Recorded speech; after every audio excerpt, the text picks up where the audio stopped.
McDonald's reported very strong fourth quarter results as the benefit from all-day breakfast menu continued, and mild weather also helped this quarter's results.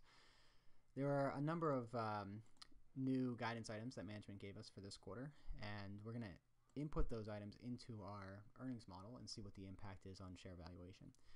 So for the details from management, we went to the 8K filing from today. And if you scroll down to page 19, that's where the Outlook section starts. And we'll start with the SG&A expense. So management gave us new guidance for fiscal year 2016. Prior to this, they actually gave us the same guidance they gave in the long-term section, so savings of about $500 million off the base of 2015. So nothing really changed in the long-term view. But in our model, we were actually less back-end loaded on the SG&A benefit. So we actually had a much greater benefit in the fiscal year 2016. So now we had to cut that benefit down. So they gave us guidance of 1% to 2%, and that's on a constant currency basis. With some currency fluctuation, we set it to 3% decline year over year. And that's actually much higher than what we had in our previous model from yesterday. Next, they give us guidance on interest expense for the full year, which they expect to be up about 40 to 45% compared to 2015, and that's higher due to higher debt balance. So we know they actually said on the call that they issued about $6 billion of long-term debt this quarter. So that makes sense that the interest expense would be higher. As a percentage of average debt balance outstanding, it actually is consistent with prior quarters, slightly higher, but relatively consistent. So we set our interest expense equal to the midpoint of that guided range at 42.5%. Okay, the next item that they give us that we're going to incorporate is the effective income tax rate for the full year of 2016 in the range of 31 to 33%. We wanted to point this one out because we were actually at a 32%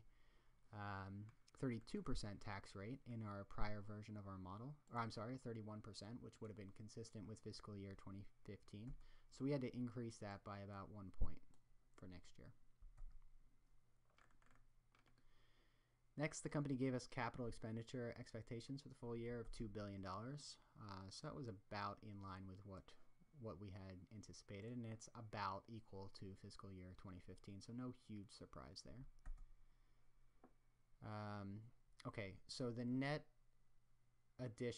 restaurant additions is still set to 500 restaurants for 2016, so no change from the guidance they gave at the last shareholders meeting.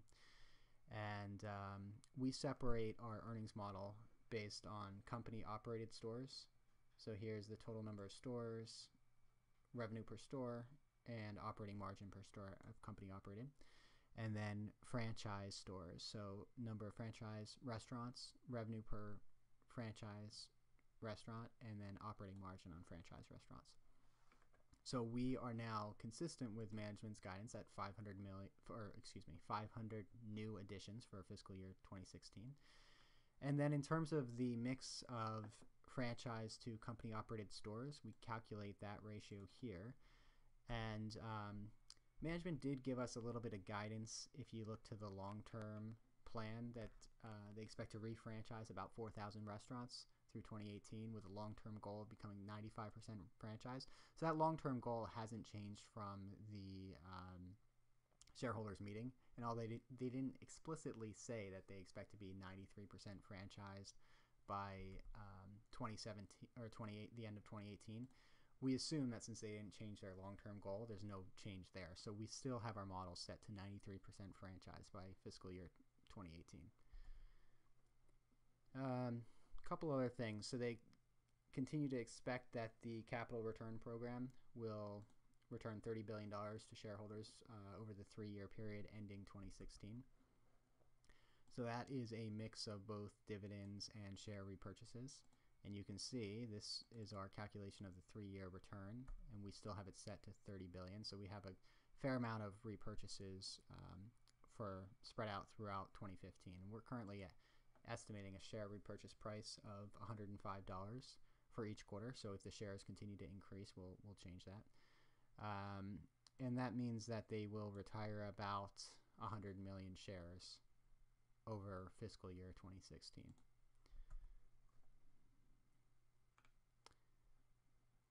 Oh, and then here's just the point about $6 billion of debt that was issued in the fourth quarter. So the company doesn't actually give us the balance sheet and cash flow statement on these earnings calls.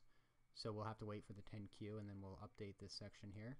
But since they give us that point of debt, and since it had an impact on the interest expense, we actually did increase it. So you can see in the cash flow statement, we issued $6 billion of long-term debt.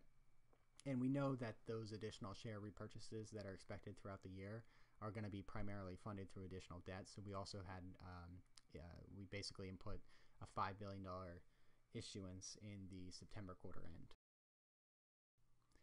So now, having updated our model to include the December quarter results and the additional guidance that management provided today, you can take a look at our 50-50 weighting of our market multiple and DCF-based valuations. It comes out to a price target of about $119.50, which is a little bit lower than our previous expectations from yesterday, and that's primarily a result of us having to increase our SG&A expense for 2016. But overall, it's about in line with where shares are trading after today's release. So this basically implies that the price move does make sense. After the analysts have updated their models, we'll recalibrate our model to meet the new consensus EPS estimate, so be sure to check back on our website. And if you're interested in financial modeling, please subscribe to our YouTube channel. Thanks for watching.